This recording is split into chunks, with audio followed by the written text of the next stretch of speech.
Good morning.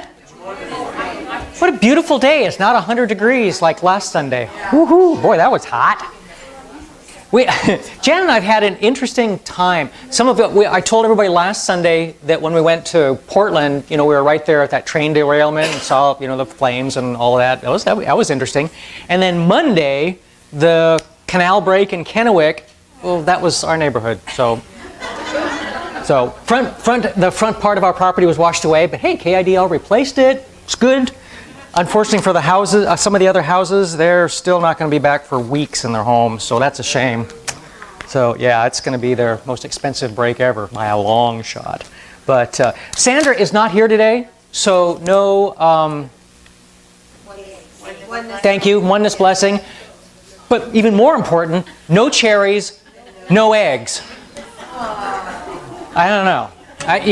I'm tempted to just cancel church entirely because of that. More t-shirts and or sweatshirts. Let's see. Oops, did I roll my eyes out loud? I have yet to find a problem that can't be solved with cheese. Nurses, we can fix stupid, but we can't fix stupid, but we can sedate it. Sometimes when I open my mouth, my mother comes out.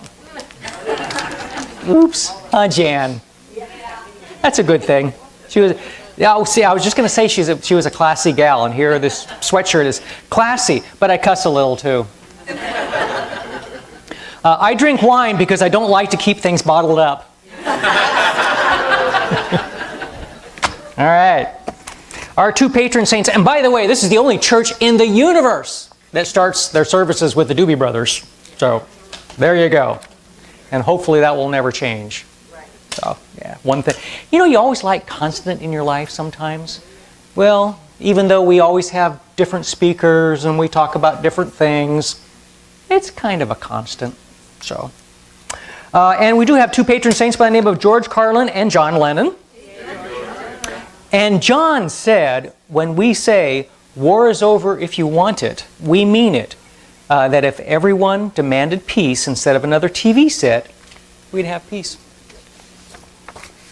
And George, equally as introspective, one thing leads to another. Not always. Sometimes one thing leads to the same thing. Ask an addict.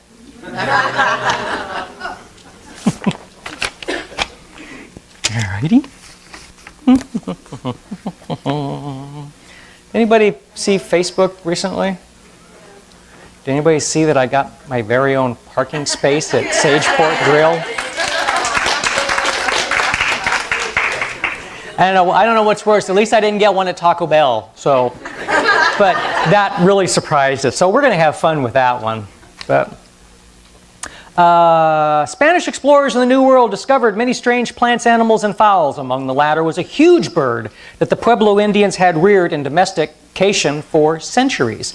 It created a sensation when introduced in Europe about 1519. Few persons who saw it were aware of its real origin. It was so queer that people believed it must have come from Turkey. Then a land of symbolized mystery. From the supposed land of the origin, the fowl came to be known as the turkey.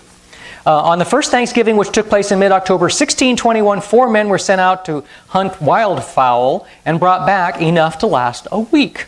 There is no record of their bag, but it normally would have included the huge wild turkeys that were so plentiful. English housewives regarded the turkeys very highly. By the end of the 16th century, it was common talk bird on the island. Fowls raised there, however, never rivaled those which grew wild in North America. Settlers from England were amazed to find the forest thick with turkeys that might have weighed as much as 50 or 60 pounds. They soon learned the gobblers were ardently polygamous. During the mating season, the big fellows chattered loudly and continuously, hoping to be answered by lovelorn hens. Woodsmen discovered how to imitate the sounds of this fowl. After learning to talk turkey, it was comparatively easy to maneuver a big fellow within shooting distance, since it was a frontier joke that turkeys had no modesty and filled the air with their lovemaking. Any person speaking frankly and bluntly was compared with a turkey caller. So, interesting. That was a long one. Sheesh. That's why I talk fast. Try to get through this stuff. Most ignorance is vincible ignorance. We don't know because we don't want to know. It's bad taste to be wise all the time, like being at a perpetual funeral. I don't know. It was David Lawrence in 1885. I'm not sure who he was. So, the art of being wise is the art of knowing what to overlook. A wise man's questions contain half the answers. They frequently do. Interesting information. The Coca-Cola company purchases more sugar than any other company in the world. Big news. Besides being a liquid refreshment, though, Coca-Cola is commonly used to clean toilets, remove rust, baste ham, and dissolve driveway grease. Yeah. Ooh, imagine, huh?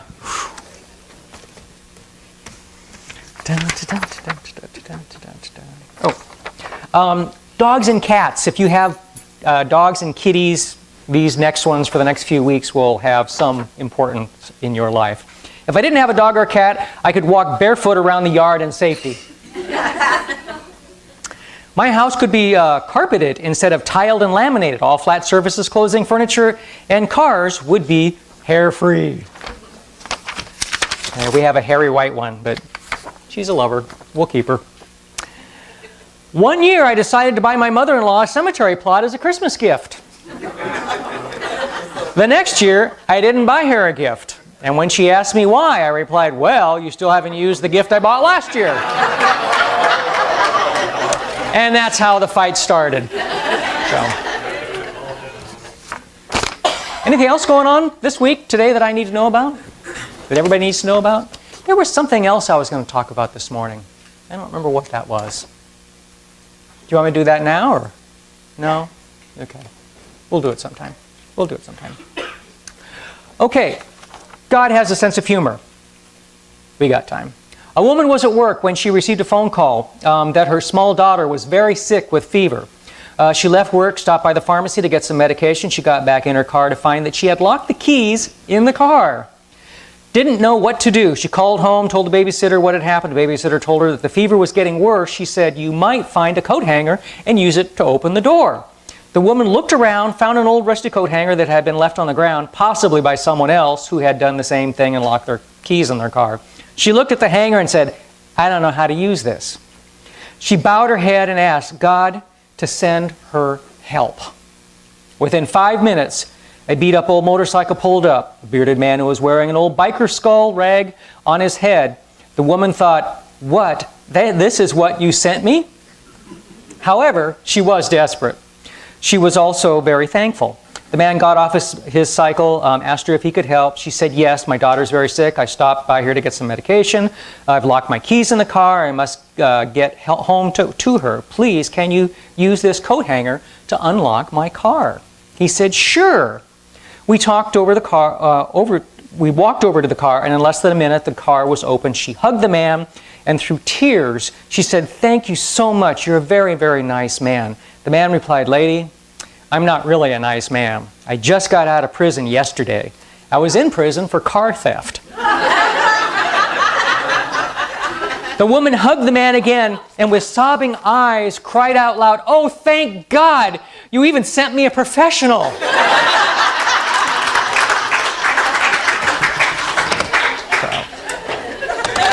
Ta-da.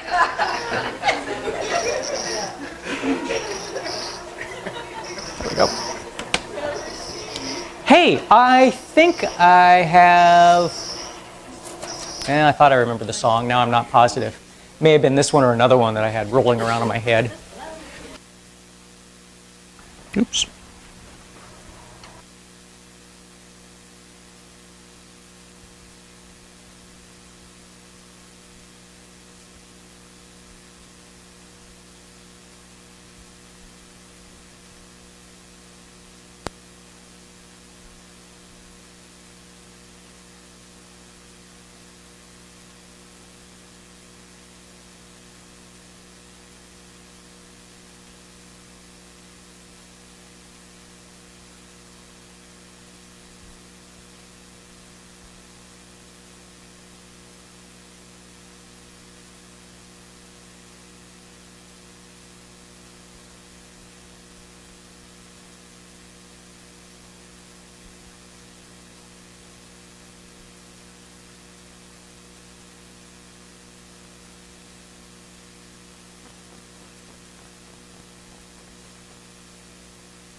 Hi, we're back.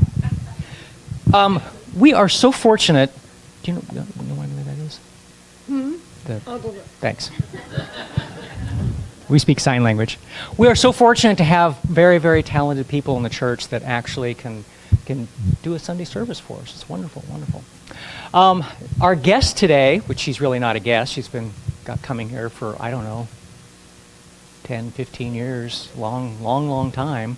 I know we have done picnics in the past on the Columbia and had her paddle up on her outrigger in the pouring down rain, as I recall. So it was wonderful. And but she has been practicing huna for like over 30 years. She was adopted by a Hawaiian family about 30 years ago. So she's been doing that all this time. And she's our very... I still got to talk more. Andrea Hopkins is a lovely individual. Some of you will recognize her. And she works out in the area, and I don't know what else to say while she's getting that done. I know, I'm going to do that. Okay. So, we are ready to go. So, give a big round of applause to our very own Big Kahuna, Andrea.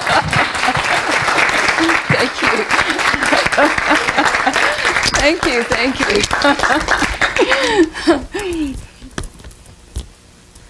It's always lovely to be here. Can y'all hear me? Yes. All right. So even though I'm a Hawaiian kahuna, I was raised in Dallas, Texas. So, I was initiated as a kahuna. Kumu was a teacher in February at the Halal Uhani Gym in Kona, Hawaii, in Pahoa, where the volcano is spewing and coming down. It was a wonderful experience. So I truly am a kahuna, and I'm very pleased to be here. I want to thank you all for allowing me to be here and for who you are, because it's who you are that attracts this kind of a talk and this kind of a setting. And so please accept my profound gratitude for being here and for being who you are also. So today we're going to talk about huna, the child self, and the ancient art of bone washing. So in the beginning, I would like to go over what huna is and how important the child self is.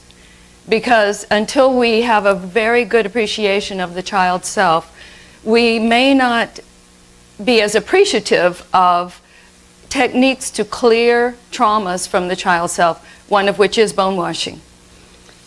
I think we've talked before about the different techniques associated with clearing the subconscious mind, which is the child self. And we'll talk a little bit about that today, and then we'll end up concentrating on bone washing.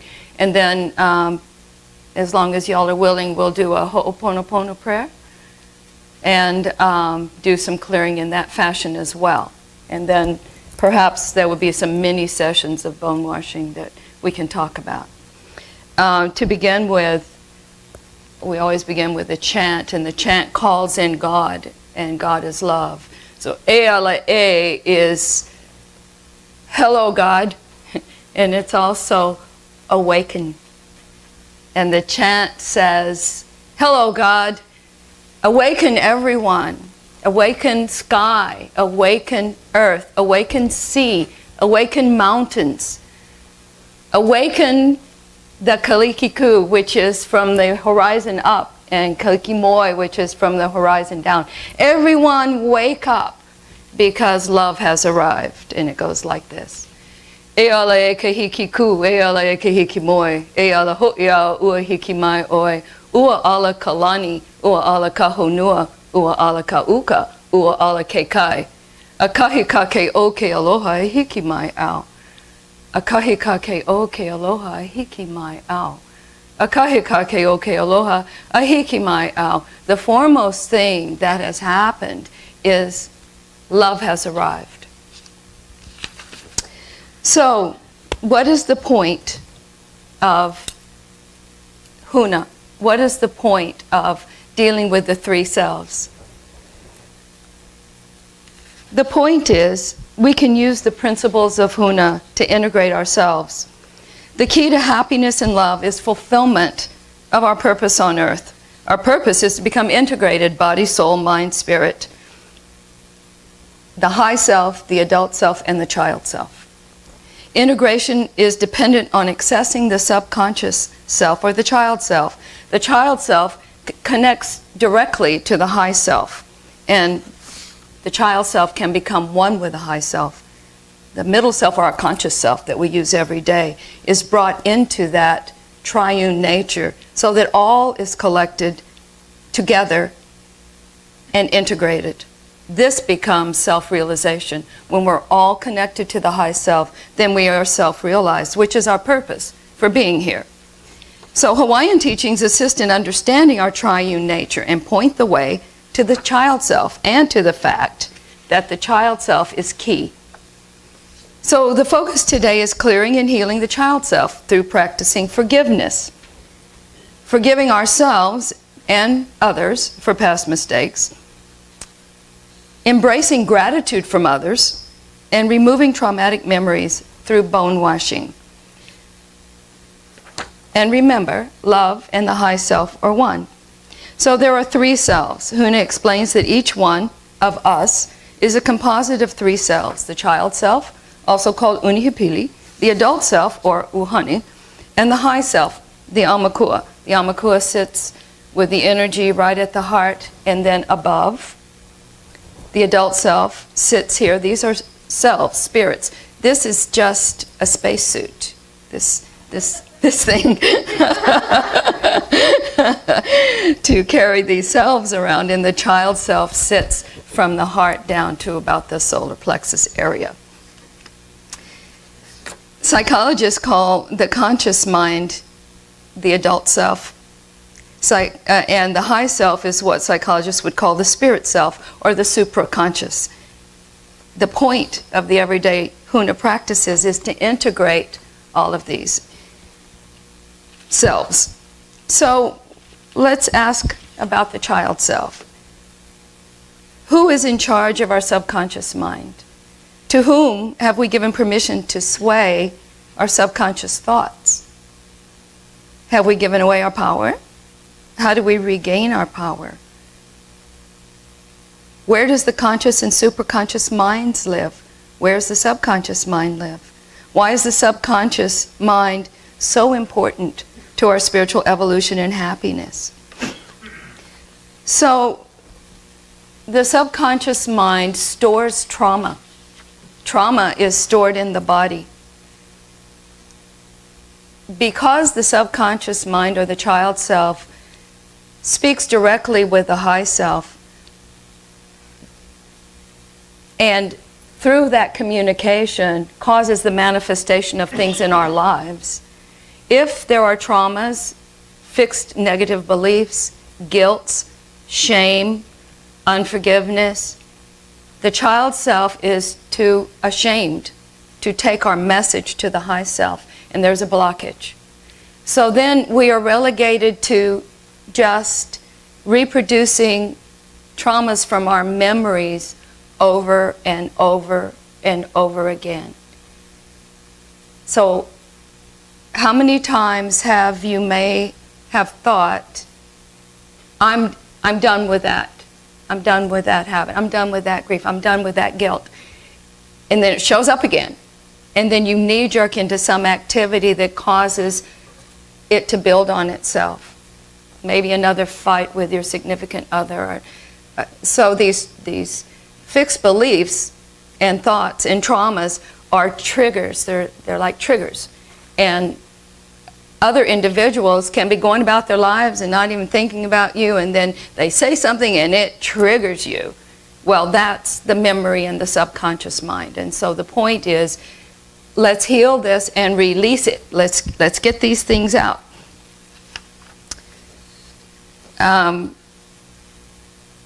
Some people think the conscious mind is in charge. Well, when we are triggered and we just react, for instance in anger, or just yell, you know, at the child or at the spouse or at someone else at work maybe. That was not a conscious choice, was it? It was a knee-jerk reaction. So how does that happen? So I just wanted to give you this one resource. It's The Wayward Mind. It's a book by Guy Claxton, and in it he explains experiments. They are described to prove that we make decisions many times nanoseconds before the conscious mind was ever engaged. That's a reaction. Where's that coming from? The child self. Ho'oponopono is a technique in Hawaii, which is a mutual forgiveness technique in which we identify the wrong, we forgive, then we make amends. The child self is reluctant to give up a guilt or a fixed negative belief unless amends are made. It's called pono, righteous. So ho'oponopono is, ho'o means to make, pono means right. So to make right, ho'oponopono, to make things righteous.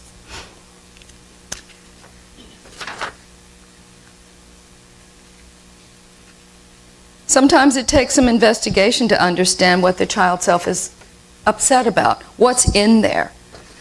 Generally speaking, you can ask yourself, have I harmed someone with this action? That is what the child self is concerned about. Doing harm to another. In Hawaii, in Huna, it's do no harm. Because harming another person, especially harming a child self, the child self of another, is the only sin in Huna. Huna's not a religion, it's a practice, but that's the only sin. It's not eating meat on Friday or whatever, you know, it's harming someone. So doing this harm affects the ability for our triune self to work in this world and to manifest our dreams, because we're manifesting out of what is in the child self. Until we clear that and have a clear child self, we cannot manifest everything we want. I mean, we're getting there, but we continue to manifest out of the memory of the hurts that we have caused.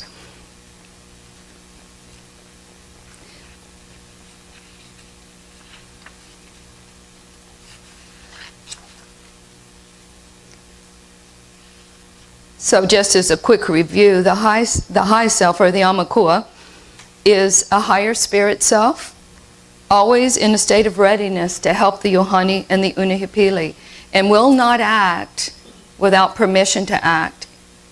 The high self won't interfere. So permission has to be granted to the high self in order for the high self to work with us.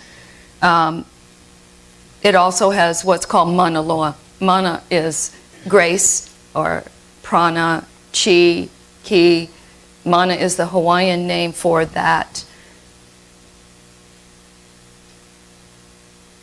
Grace bestowing power, what in yoga they would call the Shakti.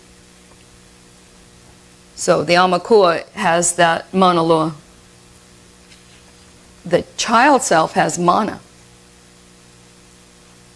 Mana loa is the high Shakti, or the high grace. Mana is everyday grace. So between the child self and the high self, grace is moved throughout the triune person. The adult self is working with everyday things and wants a new car, or pay the bills, or other things to make life more happy, to bring happiness, because that's what we're all about, right? Bringing happiness into our lives. So the adult self works in sessions like this, in the active part of doing forgiveness, in making good choices about not to harm someone else. That's how the adult self works with the triune nature to work toward this integration that I'm talking about. So I'd like to give you a quote from Kristen Zambuca's book. She's a New Zealander. She's a New Zealand kahuna. I don't know what they call them in Maori, but it's similar to kahuna.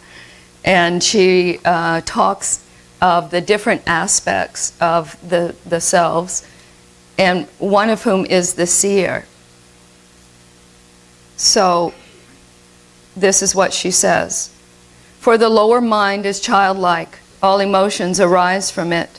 All blockages must be removed, for encumbered, the subconscious cannot do its work of carrying the message to God. The gift of mana and prayer must rise on an invisible beam to the higher power, where it will materialize.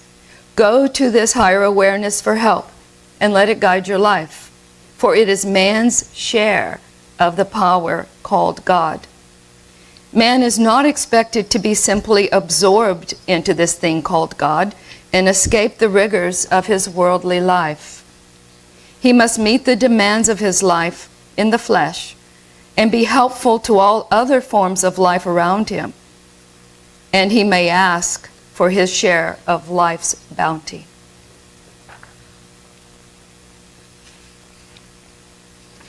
Remembering some of the principles of Huna will help us through this experience today.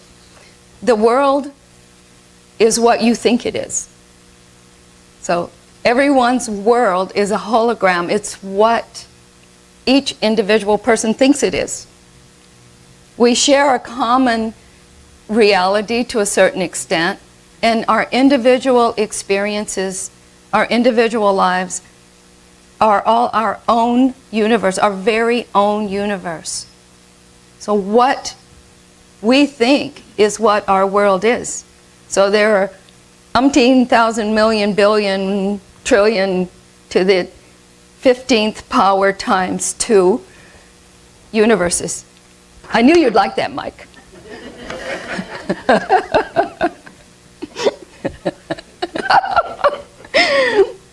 Also, there are no limits. We only limit ourselves. Energy flows where attention goes. Our energy flows to what we focus on. Nanosecond by nanosecond by nanosecond. That's where our attention goes. And now, the present is the moment of power. Now is where choices are made. All power comes from within. It's not out there. It's in here. So, what do we want? We want to become awakened, fully realized, the ideal human. We want to become our God self. We want to be integrated through the triune nature. So the ideal state is when the high, middle, and low selves are integrated and working together, sharing the divine energy. This leads us to what is known as the Christ mind, or the Christ consciousness. The low self or child self carries hurts, guilt, and complex fixed beliefs that inhibit the flow of grace or mana. By constantly calling us from the present moment and feeling too ashamed to approach the high self. Does our subconscious mind, our child self, call us from the present moment? Yes. When we react, are we in the present moment? No, we're thrown into the past. So forgiveness allows us to unlatch from the past, and gratitude allows us to reach for the future. Forgiveness and gratitude are probably the single most important and effective virtues in terms of becoming self-realized, in my opinion, that there are. The adult self must help the child self resolve these hurts and protect the child self from further harm.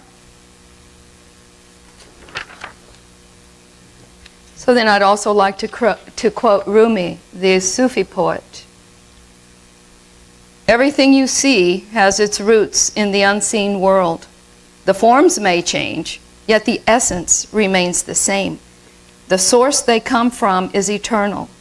Everything you see has its roots in the unseen world. That's our hologram, right? The forms may change, yet the essence remains the same. The source they come from is eternal. The source is within you, and the whole world is springing up from it. Your whole world is springing up from this, right?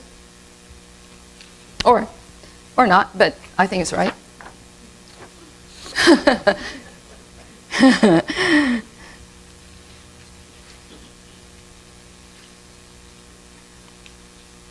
So a reminder is to learn to listen to the voice of the child self while making decisions with the adult self. Be a loving parent and mentor to the child self. Then cleanse negative impressions and negative beliefs. One of the ways to be a good adult self is to monitor what goes into the subconscious. So TV shows,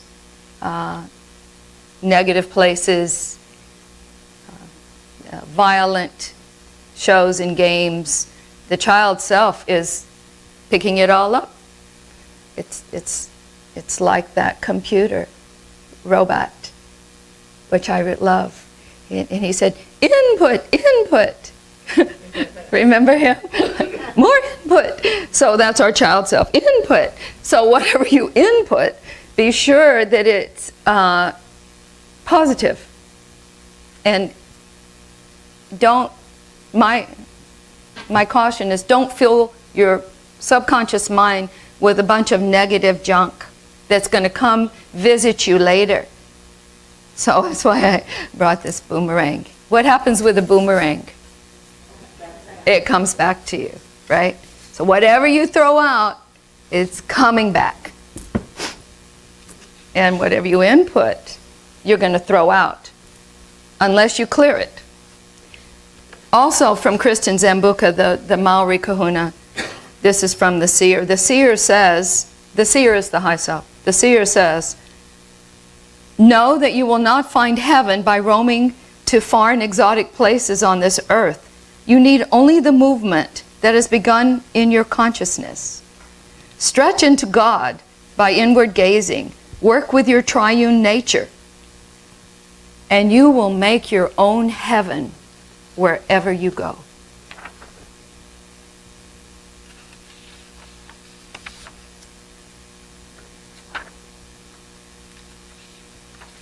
So I spoke about self-discipline. I'd also like to say that when we speak to each other, we're also speaking to their child self. And the language we use is important. Dr. Marshall Rosenberg talked in his book about head language and heart language. Head language can label people. It has a vocabulary for analyzing and criticizing. It's good for telling people what's wrong with them. You're rude, lazy, selfish. It can provoke defensiveness, resistance, and counterattack. Heart language promotes the well-being of ourselves and others. It speaks to what is going on within us without any judging.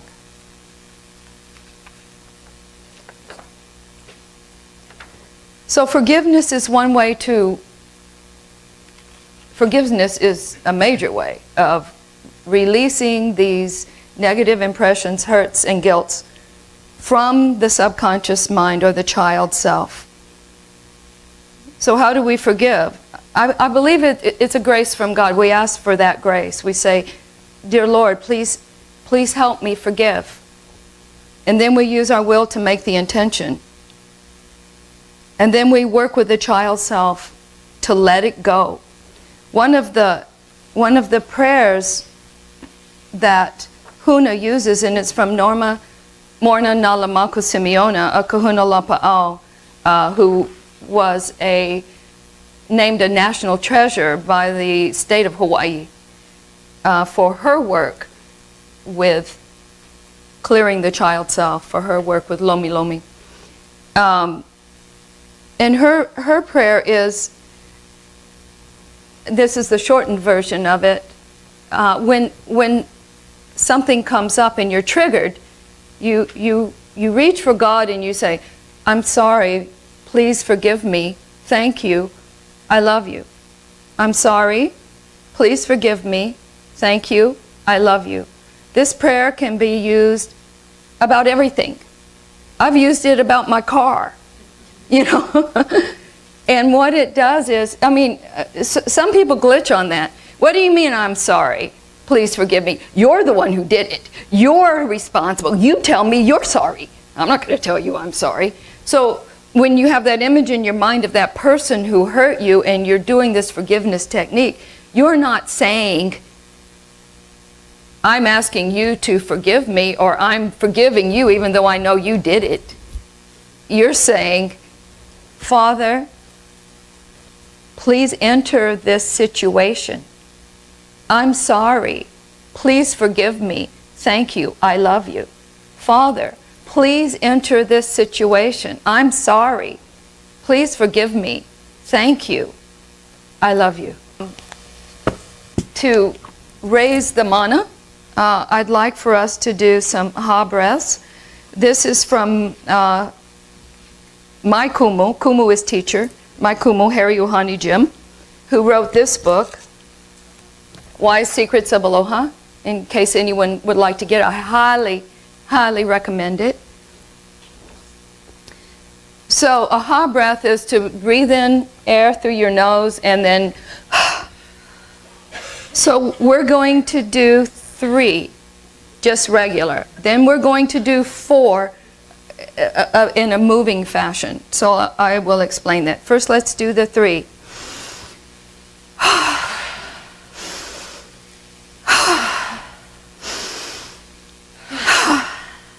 So this is the way we up our energy, we ramp up the mana. And then a clearing technique is to do the breaths and imagine the breath coming in and coming out through the solar plexus, through the belly button area. It's called pico pico. Pico is belly button. So pico pico is belly button, belly button. Yeah. So let's do 4 and run them through pico. Okay, ready?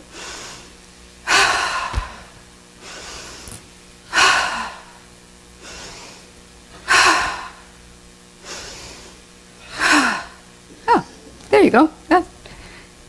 That feels good. Now, imagine someone you want to forgive, or maybe someone you need to forgive. Bring them into your consciousness now. Say the prayer. If it feels right to you, say the prayer. I'm sorry, please forgive me. Thank you, I love you, knowing that you're asking the Father to enter this situation.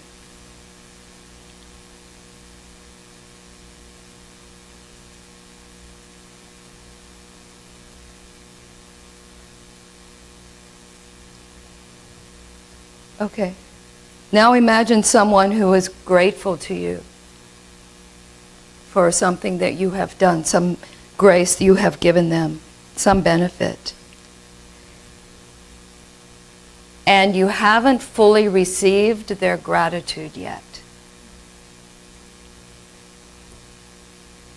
Take a moment and breathe in their gratitude. And have it replace. This gratitude replaces that negativity of that injury with that person that you said the prayer about. This gratitude fills you up and moves the negativity out. Let the gratitude push the hurt away.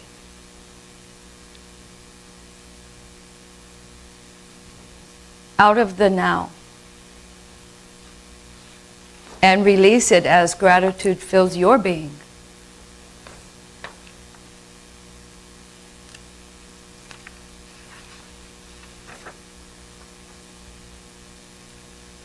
There are techniques for clearing fixed negative beliefs, shame and guilt. other than Ho'oponopono. There's always love. Oh yeah. There's tapping, emotional freedom technique, hypnosis, acupressure for emotional release, lomi lomi. This bone washing that I'll be talking about in a minute is a temple lomi lomi technique, massage, and then of course bone washing.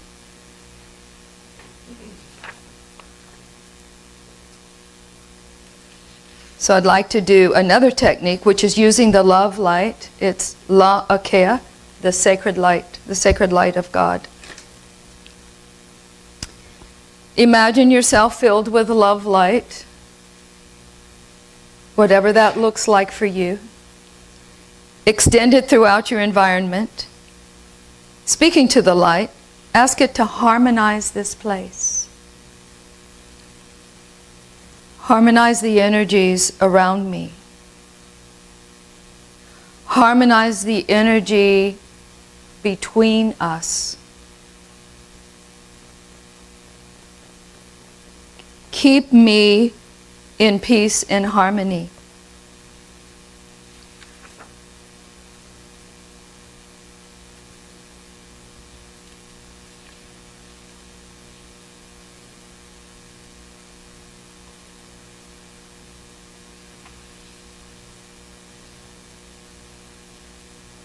Also remember to cleanse your space and to cleanse yourself.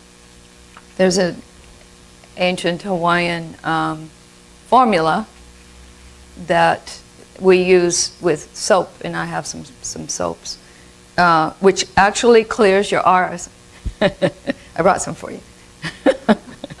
There's also ocean bathing and rubbing with sea salt, the sea salt bath, smudging, the Native American way.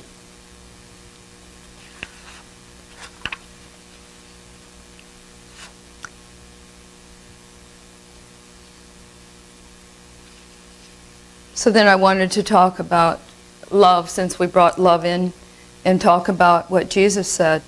The two laws Jesus explained are to love God with all you have in you and to love your neighbor as yourself. When you love someone, you do not see their faults, imperfections, and bad habits. This is from a Hawaiian kahuna, Nanaveri.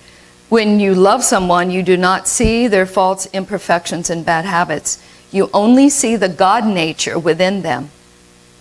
She says, I don't see all the people when I look out the window. I see all the faces of God. God is constantly expressing himself to us, as us. Now, before I go into bone washing, I'd like to do this Ho'opono prayer of imaging, and then I'll talk about the bone washing. Close your eyes, please, if you want to. Open your hands. Visualize and feel an orb of golden light coming from your high self, your Amakua, resting in your hands. Release hurts, offenses, and negative memories into this orb of light. Pull these from your body, pull them from your cells. Put them in this golden orb of light. See yourself as full of pulsing light, as the negative energy has been absorbed into the orb.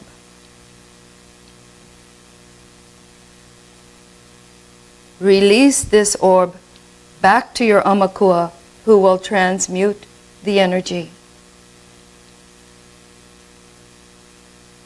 Visualize and feel the orb of light floating back up to your Amakua, to your high self.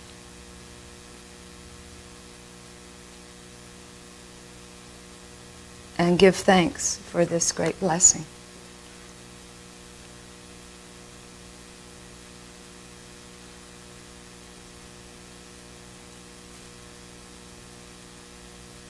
Okay, so let's talk about bone washing. It's not taking the bones out and washing them. So Harry always said, from him to me, to you, to him. That's the start. From him to me, to you, to him. And then start with a ha breath to raise the energy, to raise the mana. Bone washing is very, very, very ancient. I mean, really ancient. I won't go into the billions times 10 to the whatever, but it's ancient. Ancient Hawaiian kahunas saw that the periosteum, which is a skin layer laying over the bones themselves, it covers the bones, became the place where the child self stored memories, especially memories of hurt and abuse. Bone washing itself is done by focused intention of the kahuna lapa'au on this area. It's done carefully. It's not with pressure, just with intent to remove the blockages. Then they are allowed to leave the emotional body. The kahuna focuses on the breath and moves the muscle up and away from the bone, so contacting the periosteum in a 1, 2, 3, 1, 2, 3, 1, 2, 3 fashion. So connecting from him to me, or to whoever is practicing this healing art. And then the energy comes out through the fingertips.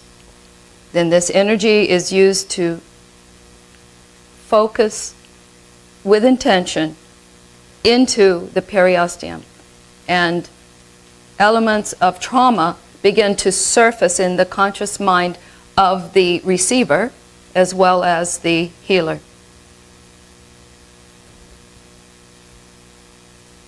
It doesn't necessarily have to be the same, but many times it is.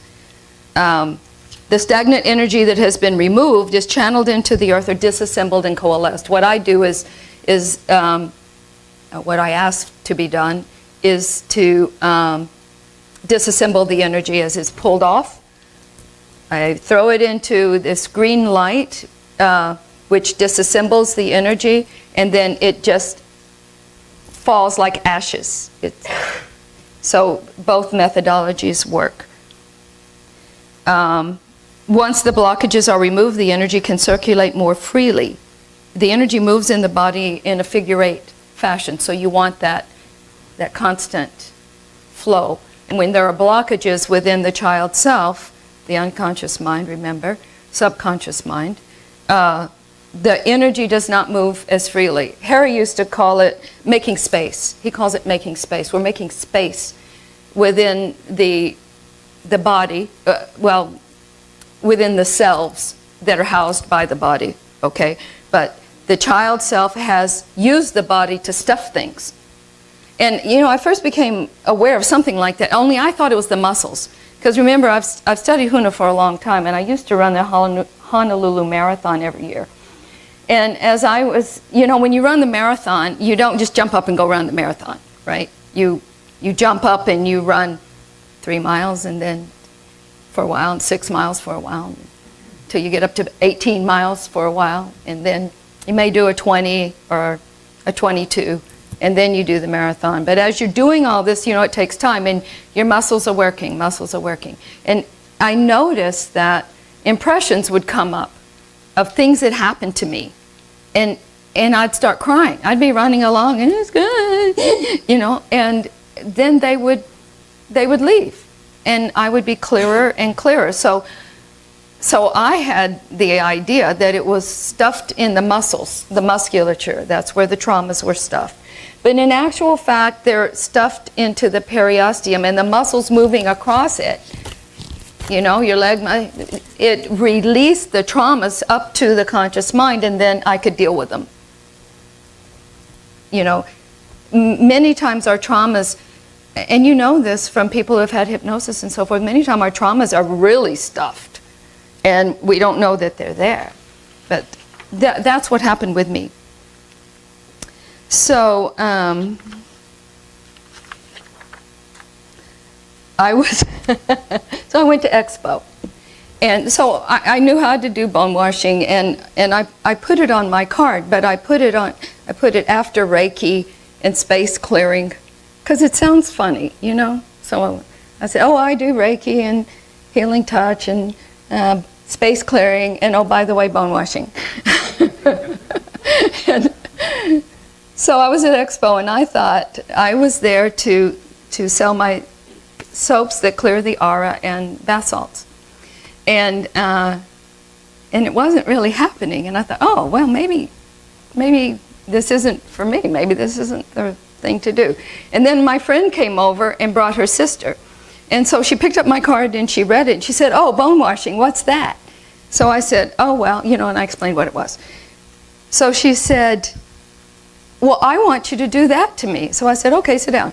And I sat her in the chair, and I started working on her. And with the proper, you know, first ask permission of the high selves, connect in with him, from him to me to her, right? And asked the Father for guidance and assistance, let the energy flow through so it's coming out, you know, kind of pumping out there. And then started moving from her shoulder first, around the clavicle, down her arm, etc. And I felt for memories, because in that state, they seem to come. So it was really powerful. And I started getting chicken skin, and she got chicken skin, and her issue had to do with being overwhelmed. So we started moving out the overwhelming energy. It was the overwhelming kind energy. So we started moving it out, and I was pulling it off of her and throwing it into the green fire and so forth. And eventually, and it didn't take long, because these were like mini sessions, she just got calm. I said, oh, all Pao. Pao means finished, P-A-U, Pao. All Pao, finished. And she was quite pleased, and said thank you, and we offered gratitude, and I gave her some soap, because I thought, you know, when you do that, it's really good to take a salt bath or something to get it all out of your aura, get it coalesced and get it pulled out, right? So I did that. And someone noticed me doing it, this gentleman, and he watched me. Then he came back, and I'll go to him, because it was very interesting. He came to me about his relationship. He was in relationship with this woman. And so he said, I want you to do bone washing on our relationship. So I thought about it a minute. I said, okay. So I said, you sit here and you sit here, the woman, the man. So the first thing I did, first I needed a sense of what was going on with her. And so I started again with the shoulder. Usually I start with the giving shoulder, which is the left. Shoulder, moving down, moving down, moving down. And I saw that she gave and gave and gave and gave and gave, but she didn't receive. She was a giver. She did not realize, and I saw this as a pattern during the day, that giving and receiving are the same thing. Giving and receiving, giving and receiving, giving and receiving. Some people give, give, give, give, give. And then when someone offers this, oh no, I can't take it. No, giving and receiving is the same thing. So he said, as we're working, he said, I knew this was the real thing. I'm getting chicken skin again. I knew it was the real thing. And I could feel the energy bubble around you and the lady when I was watching you, my sister's friend. I mean, my friend's sister. And he said, I got chicken skin too. I got chicken skin when you got chicken skin, which means the energy was really pumping. And they both had abilities in terms of psychic abilities. So I did begin to work on them, and I worked on her first with this giving thing. I said, what you're feeling is your child self is very fatigued. Your child self is so tired. So I was pulling this off, the fatigue, the overwhelming, I'm overwhelmed thing. And I said, what I offer you is accept what is given to you. You must receive. So if you could image the giving and receiving and imprint that into your child's self, you will begin to heal and you'll stop this pattern. One, I said, is incomplete without the other. One is incomplete without the other. So work on your image. Then I worked on the shoulder and the arm of the man. And I saw that he had trouble giving because of a woman in his life, either in the past or in the present. I couldn't tell because there's really, when you do this, in my experience is when I do this, there's no past or present or future. It's all now. I saw that he had trouble giving because this woman had hurt him. And it was a grievous hurt. So I said, this hurt from this woman is blocking your good. And it's blocking your ability to receive from your lady. So forgiveness is imperative in this situation, to forgive this woman who hurt you. And I kept moving the energies out of his arm and shoulder and into the green fire. And then I cleansed the energy between them. And it seemed to work quite well. So that was a little bit more there. And he actually has contacted me since then.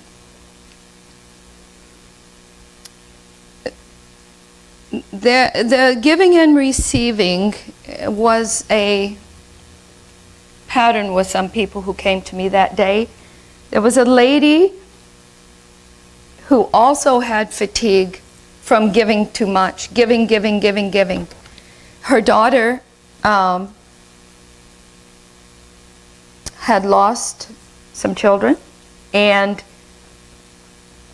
she had extreme pain for not being able to give solace. So there was the giving, not being able to give solace, and then not being able to receive the gratitude from the daughter from giving the solace, and wanting so desperately to be the wonderful mother she is. So we pulled a lot of that off into the green fire. And I spoke with her about speaking to Jesus at communion every day when she goes, or every Sunday when she goes, and talking it out, knowing that energy was moving and things are changing. So it was a powerful experience.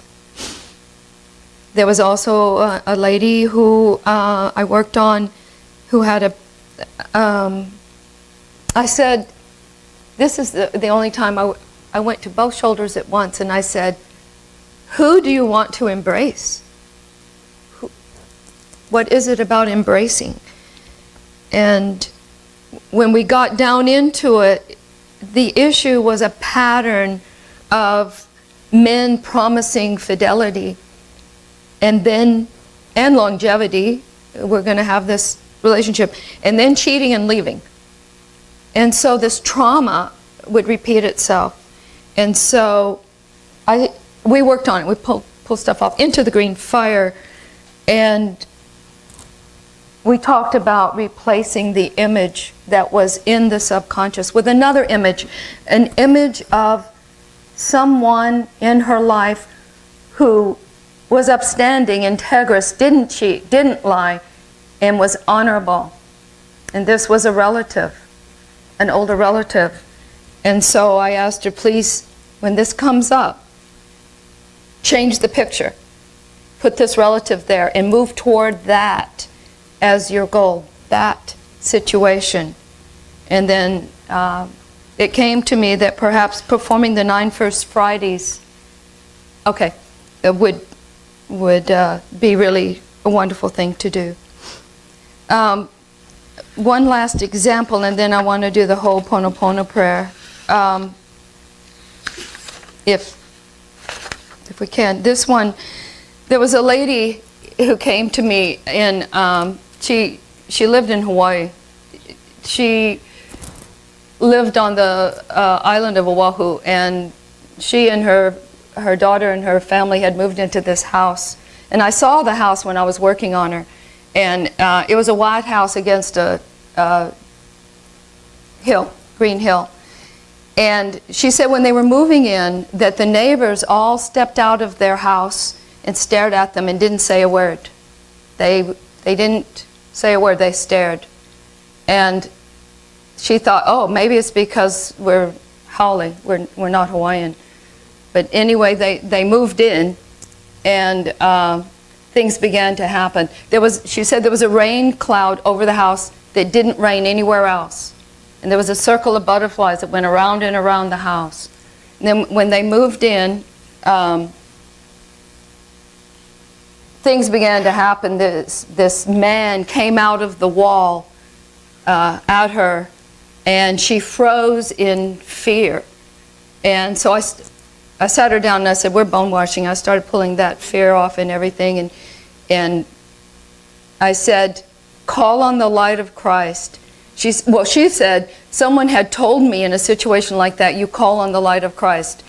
She said, I was so petrified, it didn't come to me at first, but then I did, and it left. But the trauma of that happening, that disembodied person coming up into her space like that, still was stuck in her periosteum. Then she said the worst is the child walked in to talk to one of the members of the household, and a man's voice came out of her. And so she had that terrible trauma of that. And so we began to clear that. And there was a lot to clear, so we used salt and so forth. And then she cried, which was really a good release, and then she told me that the house had been the house of a mob boss, and his daughter had been raped by these men. And so he invited the men to dinner, and then he killed them all with a machine gun. There were still bullet holes in the walls. So this was horribly traumatic, and we were able to clear much of that. And I told her to continue on, continue to do the clearing and the prayer. And then the next day in meditation, I was meditating, and these three guys show up. And I'm going, if you're not of the light of Christ, you have to leave. So they left. So I'll work on that some other time. Maybe some kind of a... So those are the experiences of bone washing. Do you want the Ho'oponopono prayer? Do we have time just to do that prayer? Okay. So I'm going to read the prayer from Morna. This is her prayer. Divine Creator, Father, Mother, Son is one. If I, my family, relatives, and ancestors have offended you, your family, relatives, and ancestors, in thoughts, words, deeds, and actions, from the beginning of creation to the present, we ask your forgiveness. Let this cleanse, purify, release, cut all negative memories, blocks, energies, and vibrations, and transmute these unwanted energies to pure light. And it is done. Now we appeal to divinity who knows our personal blueprint for healing all thought and memories that are holding us back at this time. Okay, that's it. Thank you very much.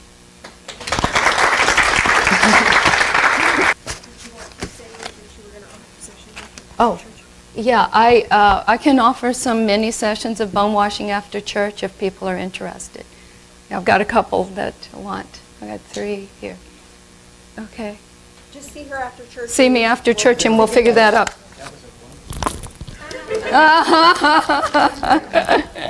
Thank you. Thank you. Thank you. Let me get the microphone. Yeah. I'll steal this from you. I didn't know what to do.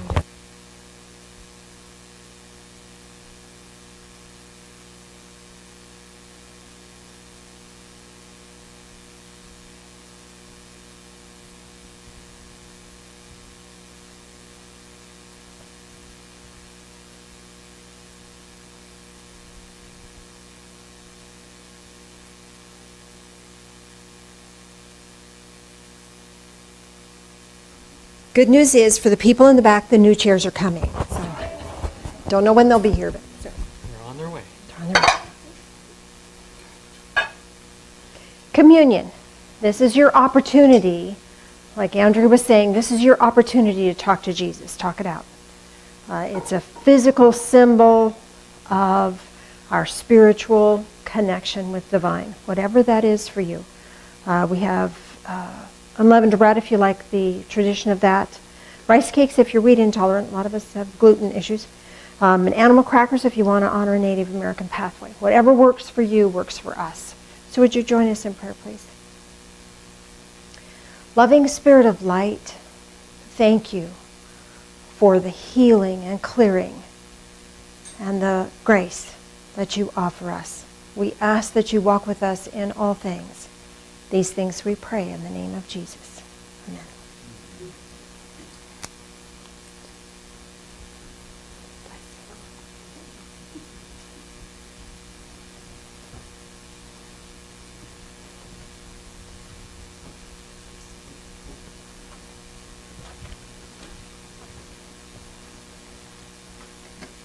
As that continues around, would you join us in prayer again, please? Loving Spirit of light, as we drink this in, help us to drink in life, all of it. Help us to recognize the things that are happening are blessings so that we may become clearer, brighter, more full of love. We ask that you intensify that love. These things we pray in the name of Jesus. Amen.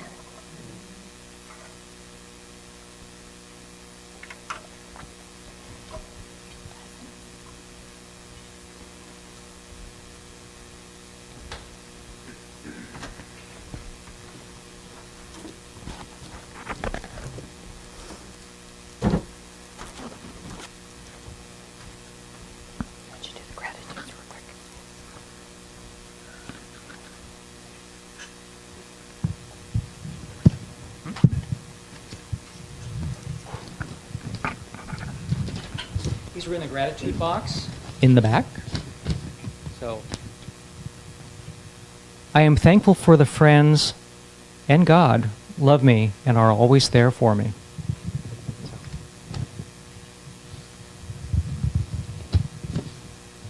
Yeah, for some reason you don't want these read. You need to tell us that. But I am so grateful to be surrounded by the people in this church and its complete diversity. Thank you.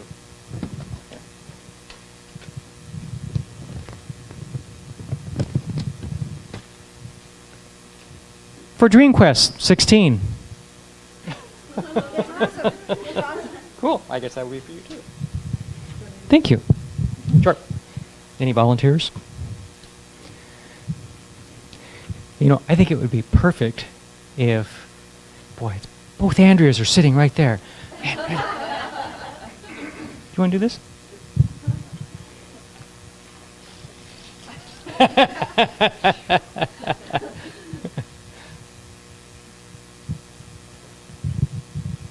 So we talked about gratitude.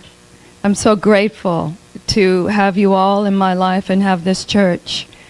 Janice has pulled me out of the fire many times, and Phil always keeps me laughing. So in the spirit of gratitude, in the spirit of thank you, God, for allowing us to be together, let's be generous and support the divine fellowship. Thanks. Thank you as always to Andrea.